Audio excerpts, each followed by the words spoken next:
നമസ്കാരം. Risha gold and ഡയമണ്ട്സിൻ്റെ പുതിയൊരു വീഡിയോയിലേക്ക് എല്ലാവർക്കും സ്വാഗതം. നമ്മൾ ഇന്ന് പരിചയപ്പെടുന്നത് 9 ക്യാരറ്റ് ഗോൾഡിനെ കുറിച്ചാണ്. ഓൾറെഡി മാർക്കറ്റിൽ അവൈലബിൾ ആയിട്ടുള്ള 24 ക്യാരറ്റ്, 22 ക്യാരറ്റ്, 18 ക്യാരറ്റ്, 14 ക്യാരറ്റിനെ കുറിച്ച് നമുക്കറിയാം. 9 ക്യാരറ്റ് ഗോൾഡ് എന്ന് വെച്ച് കഴിഞ്ഞാൽ എന്താണ്? 9 ക്യാരറ്റ് ഗോൾഡിൽ നമുക്ക് 37.5% മാത്രമായിരിക്കും ഗോൾഡ് വരിക. ബാക്കി 62.5% അലോയ്സ് ആയിരിക്കും വരിക.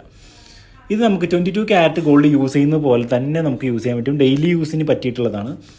ഇതിനകത്ത് ഗവൺമെൻറ് ഹോൾമാർക്കിംഗ് ചെയ്യുന്നുണ്ട്. ഇതിന് സെപ്പറേറ്റ് ആയിട്ട് ഓരോന്നിനും HUID നമ്പർ കൊടുക്കുന്നുണ്ട്. ഈ HUID നമ്പറും ഹോൾമാർക്കും ഉള്ളത് മാത്രമാണ് നമുക്ക് സെയിൽ ചെയ്യാൻ പറ്റുക. ഇതിന് റിട്ടേൺ വാല്യൂ അതേപോലെ തന്നെ ആയിരിക്കും. നമ്മൾ 22 ക്യാരറ്റിന് അന്നത്തെ റേറ്റ് എങ്ങനെയാണോ അതിന് കിട്ടുന്ന പോലെ തന്നെ 9 ക്യാരറ്റ് ഗോൾഡിന് അന്നത്തെ റേറ്റ് അനുസരിച്ചായിരിക്കും കിട്ടുക.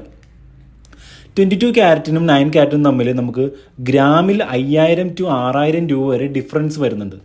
ഇപ്പോൾ കാണിക്കുന്ന ഒരു കപ്പിൾ റിംഗ് ആണ്. നമുക്കൊരു ഓർഡർ വന്നിട്ടുള്ള കസ്റ്റമർ റിംഗ് ആണിത്. കസ്റ്റമർ നമ്മളിത് സമീപിച്ച് ചെയ്യാൻ പറഞ്ഞു.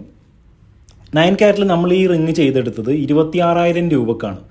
പകരം നമ്മളിത് 22 ക്യാരറ്റിലാണ് ചെയ്യുന്നതെങ്കിൽ അതിന് 65,000 രൂപയോളം ചിലവുണ്ട്. ഇതാണ് ഇത് തമ്മിലുള്ള ഡിഫറൻസ്. ഇതുപോലെ കുറേ താലിയും റിങ്സും നമ്മുടെ ഇപ്പോൾ അവൈലബിൾ ആയിട്ടുണ്ട്. ഈ താലിയും റിങ്സും ആവശ്യമുള്ളവർ താഴെ കാണുന്ന വാട്സപ്പ് നമ്പറായിട്ട് ബന്ധപ്പെടുക.